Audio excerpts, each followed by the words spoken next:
What is up, everybody? I am doing this video right now after work because I had a major trigger for my contamination OCD, specifically the contamination of HIV. You can probably tell just by starting this video, I'm a little bit nervous. My heart is pounding. I have a lot of anxiety right now, but I want to start this video by saying this is not treatment. This is not a guide to treatment.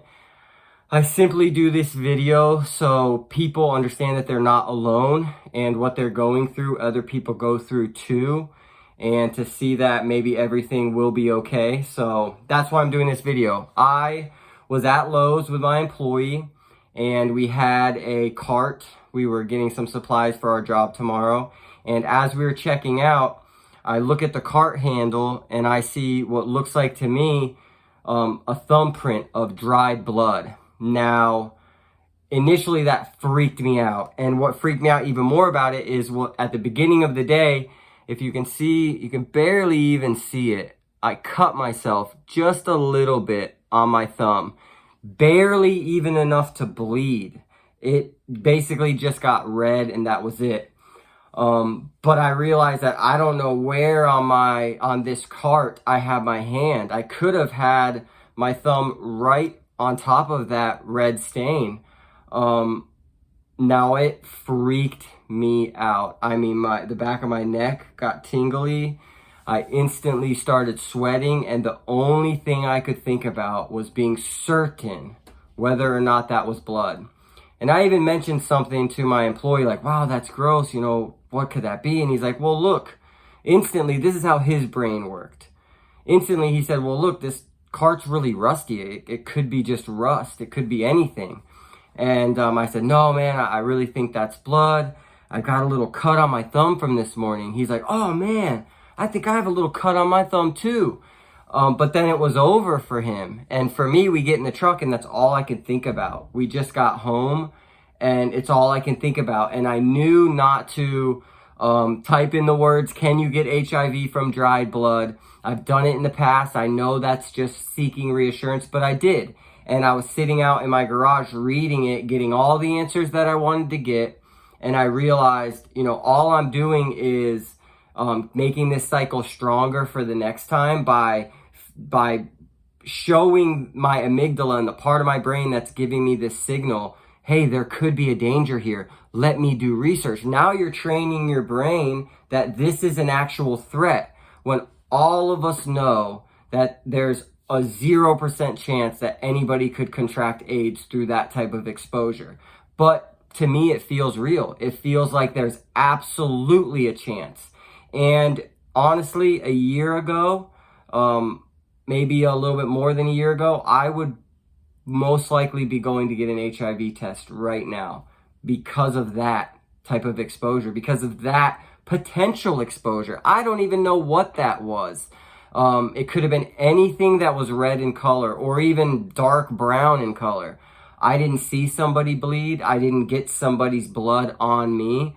I simply was using the cart that I noticed had that stain on it. And I'm doing this video right now because I'm worried inside. I'm freaking out. I'm having anxiety, and I'm trying to show to other people with OCD that, hey man, like I'm feeling that too, and I don't have to do anything about it. When my fiance gets home, I did the research part of it, which I shouldn't have done that. I shouldn't have kept my brain strong. I shouldn't have fed my brain the information that maybe that's a possibility by researching it. So when my fiance gets home, I am not going to bring this up to her. And that is going to be very, very difficult, because what I want to do is get reassurance from her that there's no way, like, come on, leave it alone. And then once I get the reassurance from her, maybe I'll feel a little bit better. But I don't want to do that. And I wanted to jump on here to show you guys what I'm feeling right now. In real time. You can probably tell just from me talking. I'm talking a lot faster than in my other videos. I'm rambling a lot. That's the anxiety. And you don't have to do anything to keep that cycle, because like I've said in other videos, when we have a obsession and we get triggered and then we do the reassurance or the certain seeking or trying to figure it out, what you're doing is showing your brain that that trigger, there was danger there. And it could be for anything: contamination OCD, magic thinking, any type of OCD that you have. When you have a trigger and you start to worry, if you do that compulsion, whether it be seeking reassurance, looking through the internet, doing some kind of ritual. I did a lot of rituals as a kid.